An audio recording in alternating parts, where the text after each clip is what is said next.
ಬೆಂಡೆಕಾಯಿ ಅಂದರೆ ಅದನ್ನು ಇಷ್ಟಪಟ್ಟು ತಿನ್ನೋರಿಗಿಂತ ಕಷ್ಟಪಟ್ಟು ತಿನ್ನೋರೇ ಜಾಸ್ತಿ.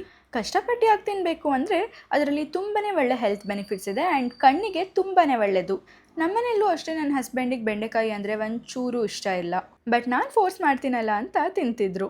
ಬಟ್ ನಾನು ಅವ್ರು ಇಷ್ಟಪಟ್ಟು ಬೆಂಡೆಕಾಯಿನ ತಿನ್ನೋವಂಥ ಯಾವುದಾದ್ರೂ ಒಂದು ರೆಸಿಪಿ ಮಾಡಬೇಕು ಅಂತ ಟ್ರೈ ಮಾಡ್ತಾನೆ ಇದ್ದೆ. ಬಟ್ ಫೈನಲಿ ಈ ರೆಸಿಪಿ ವರ್ಕೌಟ್ ಆಯಿತು. Hello, welcome to day 11 of 1 year with me. ತುಂಬ ಸ್ಪೆಷಲ್ ರೆಸಿಪಿ ಏನಲ್ಲ ಆ್ಯಂಡ್ ಮಾಡೋಕ್ಕೆ ತುಂಬ ಕಷ್ಟ ಅಂತಲೂ ಏನಿಲ್ಲ.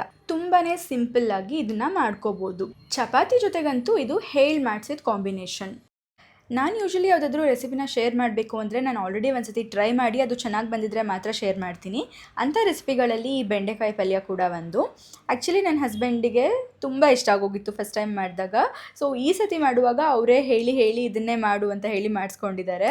ಇದು ಆ್ಯಕ್ಚುಲಿ ತುಂಬ ಪ್ರೌಡ್ ಫೀಲ್ ಆಯಿತು ನನಗೆ. ಬಿಕಾಸ್ ಒಬ್ಬರು ಹೇಟ್ ಮಾಡೋ ತರಕಾರಿನ ಅವ್ರು ಇಷ್ಟಪಡೋ ಥರ ಮಾಡಿದ್ದೀನಿ. ಸೊ ಖುಷಿ ಆಯಿತು ನನಗೆ. ನಿಮ್ಮನೇಲೂ ಯಾರಾದರೂ ಬೆಂಡೆಕಾಯಿ ಅಂದಿದ ತಕ್ಷಣ 1 ಮೈಲಿ ದೂರ ಓಡೋಗ್ತಾ ಇದ್ದಾರೆ ಅಂದರೆ ಅವ್ರಿಗೆ ಈ ಥರ ಪಲ್ಯ ಮಾಡಿಕೊಡಿ ಒಂದ್ಸಲಿ. ಎಸ್ಪೆಷಲಿ ಚಪಾತಿ ಜೊತೆಗಂತೂ ಹೇಳಿ ಮಾಡಿಸಿದ ಕಾಂಬಿನೇಷನ್ ಇದು. ಆ್ಯಂಡ್ ಚಪಾತಿನ ಡೈರೆಕ್ಟಾಗಿ ಉಂಡೆ ಮಾಡಿಕೊಂಡು ಒತ್ತಕ್ಕಿಂತನೂ ಸಾಟಿ ಹಾಕ್ಕೊಂಡು ಚಪಾತಿ ಒತ್ತಿದ್ರೆ ತುಂಬಾ ಸಾಫ್ಟಾಗುತ್ತೆ. ಈ ಟ್ರಿಕ್ನ ನೀವು ಒಂದ್ಸತಿ ಮನೆಯಲ್ಲಿ ಟ್ರೈ ಮಾಡಿ ಚಪಾತಿ ಹೆಂಗೆ ಬಂತು ಅಂತ ಕಾಮೆಂಟ್ ಮಾಡಿ. ಆ್ಯಂಡ್ ಕ್ಯಾಪ್ಷನಲ್ಲಿ ಕೊಟ್ಟಿರೋ ರೆಸಿಪಿ ಪ್ರಕಾರ ಬೆಂಡೆಕಾಯಿ ಪಲ್ಯನ ಟ್ರೈ ಮಾಡಿ ಮನೆಯಲ್ಲಿ ಎಲ್ಲರಿಗೂ ಇಷ್ಟ ಆಯಿತಾ ಅಂತ ಕಾಮೆಂಟ್ ಮಾಡಿ. ಮತ್ತೊಂದು ಹೊಸ ವಿಷಯ ಜೊತೆ ನಾಳೆ ಸಿಗ್ತೀನಿ. ಬಾಯ್.